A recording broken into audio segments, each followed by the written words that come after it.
Hello बच्चों, कैसे हैं सब लोग। तो बच्चों, इस क्लास में मैं आपको बताने जा रहा हूं एनआरवी के बारे में। एनआरवी क्या होता है, इसका क्या फंक्शन होता है, एनआरवी की क्या डिज़ाइन होती है, इसके क्या पार्ट्स होते हैं, या फिर एनआरवी का इंजेक्शन मोल्डिंग मशीन में क्या इंपॉर्टेंस है, स्क्रू हेड क्या होता है, स्क्रू हेड की डिज़ाइन क्या होती है, चेकरिंग क्या होती है, इसका क्या फंक्शन होता है, स्क्रू हेड का क्या फंक्शन होता है, या फिर थ्रस्ट रिंग क्या होती है, इसकी डिज़ाइन क्या होती है, इसका क्या फंक्शन होता है, या फिर जो एनआरवी है नॉन रिटर्न वाल्व, इसका इंजेक्शन मोल्डिंग में क्या इंपॉर्टेंस है। तो सब कुछ मैं आपको इस क्लास में बताने वाला हूं, जो कि टेक्निकल पॉइंट ऑफ व्यू से बहुत ही काम आएगा। चाहे आप स्टूडेंट हैं या इंडस्ट्री में हैं, आप दोनों ही जगह हो सकते हैं और दोनों जगह इसका काम आएगा।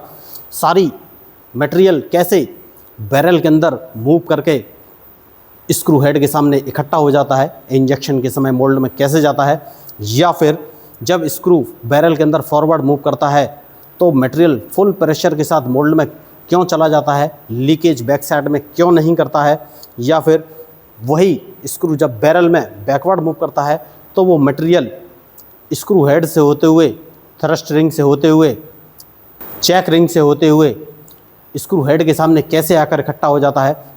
तो सब कुछ मैं आपको इस क्लास में बताने वाला हूं, क्योंकि बिना एनआरवी के इंजेक्शन मोल्डिंग पॉसिबल नहीं है। तो एनआरवी का इंजेक्शन मोल्डिंग में बहुत ही इम्पोर्टेंस है, बिना एनआरवी के इंजेक्शन मोल्डिंग पॉसिबल नहीं है।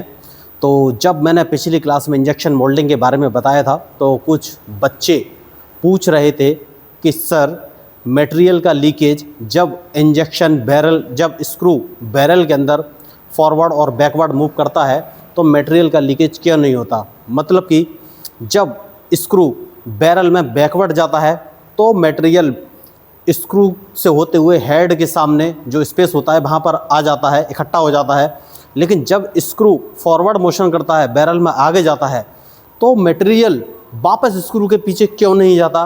क्या रीज़न है जिससे कि सारा मटेरियल फुल इंजेक्शन प्रेशर के साथ एक क्लोज्ड मोल्ड के अंदर प्रॉपर प्रेशर के साथ चला जाता है, जिससे कि एक बिना डिफेक्ट के कंप्लीट प्रोडक्ट बन जाता है। तो आज इस क्लास में हम वही सब डिस्कस करने वाले हैं। तो सबसे पहले हम एनआरवी के क्या पार्ट होते हैं ये जान लेते हैं। तो ये चित्र आपके सामने है, इसमें एनआरवी को दिखाया गया है। इसके 3 पार्ट होते हैं। जो एनआरवी है वो एक असेंबली होती है, और कैसे काम करता है ये भी बताएंगे। पहले पार्ट समझ लीजिए। स्क्रू बोलते हैं, स्क्रू टिप या स्क्रू हेड भी बोल सकते हैं, या फिर स्टड भी बोलते हैं, और इसको बोलते हैं चेक रिंग। इसका नाम चेक रिंग है। ये क्या करती है, ये एनआरवी को क्लोज और ओपन करने के लिए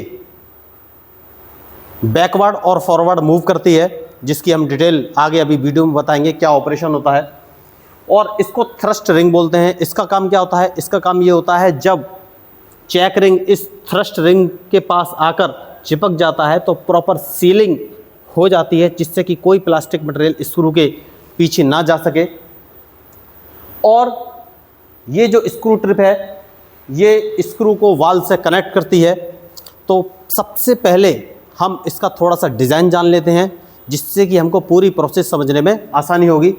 तो सबसे पहले हम आ जाते हैं, ये जो चेक रिंग है इसका हमने आपको एक ओपन व्यू दिया है, यहाँ पर अंदर की इमेज दिखाने के लिए।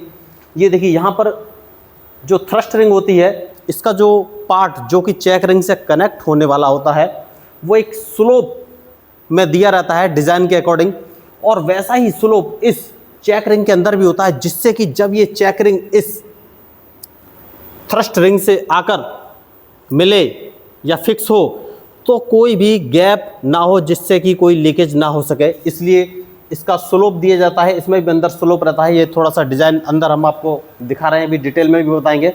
साथ ही साथ जो स्क्रू होता है, स्क्रू हेड में ग्रुप्स बने रहते हैं, ग्रुप्स। अब आपके मन में क्वेश्चन आ रहा होगा, ये ग्रुप्स क्यों होते हैं, ऐसा आ रहा है ना। तो अभी हम समझाएंगे आपको। ग्रुप्स होते हैं, डिज़ाइन अभी प्रॉपर दिखाएंगे आपको कि क्या ग्रुप्स होते हैं, क्या इसका फंक्शन है, या फिर स्लोप क्यों दिया है, इसका क्या फंक्शन है, या फिर चेक रिंग है, इसका क्या फंक्शन है। तो ये आपने समझ लिया। ये है थ्रस्ट रिंग, ये है चेक रिंग, और यह है स्क्रू स्टड या स्क्रू हेड भी बोलते हैं। सेम फिगर मैंने दूसरे एक 3D एनिमेटेड में भी आपको दिखाने की कोशिश की है, जिससे कि अगर आपको कोई कन्फ्यूजन हो, देखिए इसमें स्लोप क्लियर दिख रहा है। जो चेक रिंग के अंदर स्लोप है ये क्लियर दिख रहा है आपको, और थ्रस्ट रिंग का भी स्लोप दिख रहा है। ये दोनों स्लोप इस तरीके से डिज़ाइन किए जाते हैं कि जब चेक रिंग थ्रस्ट रिंग से आकर मिले तो प्रॉपर फिक्स हो जाए, सीलिंग हो जाए, कोई गैप ना रहे। तो अब सबसे पहले तो आप ये देखिए चेक रिंग का फंक्शन क्या होता है। तो देखिए स्क्रू बैरल के अंदर फॉरवर्ड और बैकवर्ड मूव करता है। ये एनिमेटेड इमेज में मैं आपको दिखाने की कोशिश कर रहा हूँ। बैरल के अंदर स्क्रू है जो कि फॉरवर्ड और बैकवर्ड मूव कर रहा है। तो ध्यान से देखिए, जब ये फॉरवर्ड मूव करता है तो चेक रिंग की पोजीशन क्या है, देखिए ध्यान से देखिए, जब फॉरवर्ड मूव करता है तो चेक रिंग इस थ्रस्ट रिंग से आकर सट जाता है। ध्यान रखिएगा इस चीज़ का, यही आगे समझाने वाला हूँ आपको।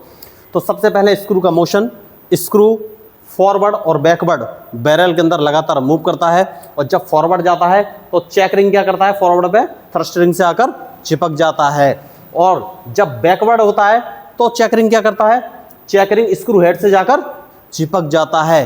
अब ऐसा क्यों होता है, इसका क्या फंक्शन है, तो ये हम अगली स्लाइड में आपको बताते हैं। ये आप ध्यान रखिएगा, स्क्रू अगर फॉरवर्ड और बैकवर्ड अगर जाता है तो चेक रिंग जब फॉरवर्ड जाएगा तो चेक रिंग थ्रस्ट रिंग से आकर चिपक जाएगा, जिससे कि प्रॉपर सीलिंग हो जाए, और जब स्क्रू बैकवर्ड जाएगा तो चेक रिंग स्क्रू हेड से आकर लग जाता है। अब देखिए ये पोजीशन दिखाइए जब स्क्रू बैकवर्ड जा रहा है और चेक रिंग स्क्रू हेड से लगा हुआ है। ध्यान रखिएगा, पिछली स्लाइड में मैंने आपको बताया था।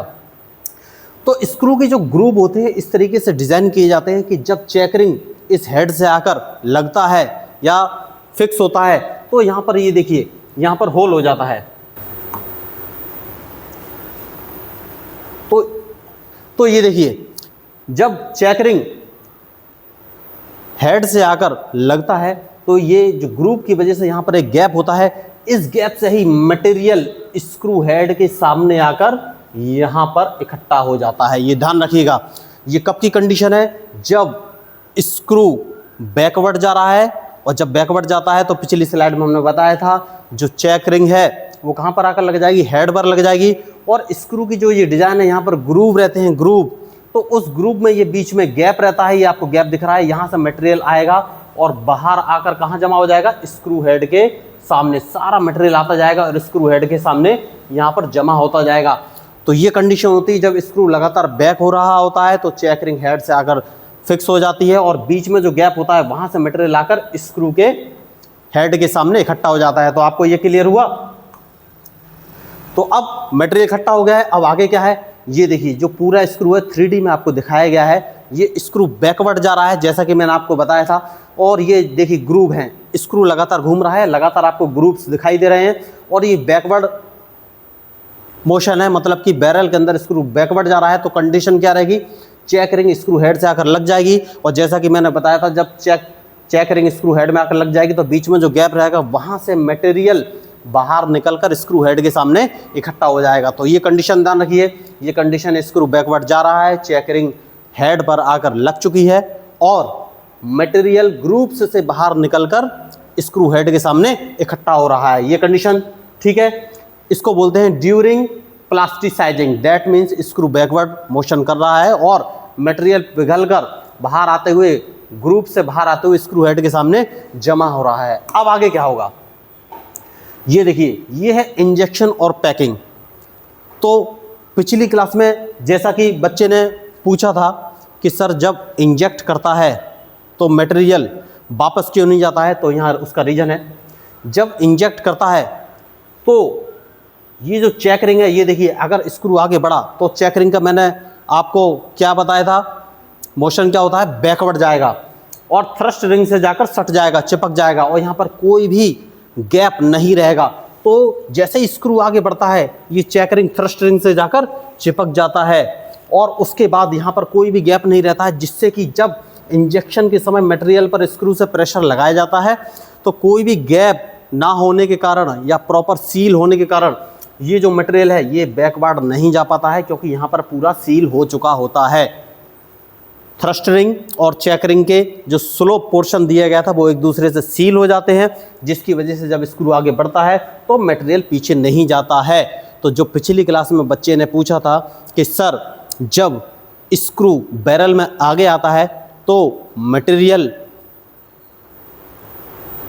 पीछे क्यों नहीं जाता है, तो उसका रीज़न यही है, जब स्क्रू बैरल में आगे आता है तो thrust ring check ring thrust ring से जाकर सट जाता है, फिक्स हो जाता है, जिससे कि वहाँ पर कोई भी गैप नहीं बचता है, प्रॉपर सील हो जाती है। और सील होने की वजह से कोई भी मटेरियल जब स्क्रू आगे आता है तो स्क्रू के पीछे नहीं जाता है, और फुल प्रेशर के साथ सारा मटेरियल फोर्स लगाकर एक क्लोज्ड मोल्ड के अंदर भेज दिया जाता है। तो आपने मोशन ध्यान रखें, 2 मोशन मैंने आपको बताए थे। अगर स्क्रू आगे जा रहा है तो चेक रिंग थ्रस्ट रिंग से जाकर चिपक जाएगा, और स्क्रू अगर पीछे आ रहा है तो चेक रिंग हेड से जाकर चिपक जाएगा, और ग्रुप से होते हुए जो बीच में गैप होता है मटेरियल बाहर आकर स्क्रू हेड के सामने जमा हो जाएगा। तो ये रीज़न है। तो अब क्या होगा, ये मटेरियल इस मोल्ड के अंदर आ चुका है स्टेप 2 में। उसके बाद क्या होगा, अब ये देखिए क्या बताया था मैंने, ये वो मोशन दिखा रहा है जब स्क्रू आगे की तरफ मूव कर रहा है, मतलब कि इंजेक्शन हो रहा है। तो ये जो चेक रिंग है आपका, ये उस समय की इमेज है जब स्क्रू बैरल के अंदर आगे की तरफ फॉरवर्ड मोशन में है। तो मैंने क्या बताया था, जब स्क्रू फॉरवर्ड मोशन में जाएगा तो चेक रिंग इस थ्रस्ट रिंग से आकर चिपक जाएगा या सट जाएगा। तो ये है आपकी थ्रस्ट रिंग और ये है आपकी चेक रिंग। और यहाँ पर देखिए, यहाँ पर कोई भी गैप नहीं है, यहाँ प्रॉपर सील हो चुका है। तो स्क्रू अगर आगे जा रहा है तो चेक रिंग थ्रस्ट रिंग से आकर लग जाएगा, फिक्स हो जाएगा, और वहाँ पर जीरो गैप होगा, जीरो गैप। तो जीरो गैप की वजह से क्या होगा, कोई भी मटेरियल स्क्रू की बैक साइड में नहीं जाएगा। तो ये इमेज आपको दिखा रही है उस समय की कंडीशन जब स्क्रू बैरल में आगे जा रहा है और थ्रस्ट रिंग चेक रिंग से जाकर फिक्स हो चुका होता है। अब फिक्स हो चुका होता है तो इस समय इंजेक्शन हो रहा होता है, मटेरियल मोल्ड के अंदर जा चुका होता है, और यहाँ पर सीलिंग की वजह से कोई भी मटेरियल का बैक फ्लो स्क्रू के अंदर पीछ बैक साइड में नहीं होता है। उसके बाद कूलिंग होती है प्रोडक्ट की, और पैकिंग प्रेशर भी लगाया जाता है। पैकिंग प्रेशर पिछली क्लास में भी मैंने आपको बताया था कि एक्स्ट्रा प्रेशर होता है, जिससे कि कंप्लीट मटेरियल मोल्ड के प्रत्येक भाग में पहुंच सके। क्योंकि प्लास्टिक की प्रॉपर्टीज़ होती है कि कूलिंग या ठंडा होने पर वॉल्यूम कॉन्ट्रैक्शन होता है, तो श्रिंकेज के इफेक्ट को जीरो करने के लिए पैकिंग प्रेशर लगाया जाता है, जिससे कि प्लास्टिक मोल्ड के प्रत्येक भाग में पहुंच सके और बढ़िया प्रोडक्ट का निर्माण हो सके। उसके बाद मोल्ड ओपन हो जाएगा और प्रोडक्ट बाहर आ जाएगा। तो अब यहाँ पर मैंने कुछ रियल इमेज भी आपको दिखाई हैं। तो रियल इमेज में यहाँ पर मैंने आपको कुछ रियल इमेज भी आपको दिखाई हैं। तो ये स्क्रू हेड है, स्क्रू हेड, और ये क्या बना हुआ है, ये ग्रूव बने हुए हैं, यही है ग्रूव, यही ग्रूव है जहाँ से होकर मटेरियल स्क्रू के बैकवर्ड मोशन के समय हेड के सामने बाहर आकर जम जाता है, ये ग्रूव है। ये क्या है, ये है आपकी चेक रिंग, जैसा कि मैंने आपको बताया था ये चेक रिंग है, और ये है थ्रस्ट रिंग, ये है थ्रस्ट रिंग। तो ये स्क्रू का हेड है ग्रूव के साथ, ये थ्रस्ट रिंग है और ये चेक रिंग है। ये जो स्क्रू का हेड है उस पर चेक रिंग और थ्रस्ट रिंग लगाकर आपको दिखाया गया है। तो ये मान के चलिए ये स्क्रू का फॉरवर्ड मोशन है। तो यहाँ पर देखिए, गैप ज़ीरो है, ज़ीरो गैप है, मतलब कि स्क्रू जब आगे जा रहा है तो ये चेक रिंग थ्रस्ट रिंग से आकर फिक्स हो चुका होता है, इसलिए यहाँ पर दोनों तरफ जीरो गैप है। ये फॉरवर्ड मोशन बता रहा है स्क्रू का।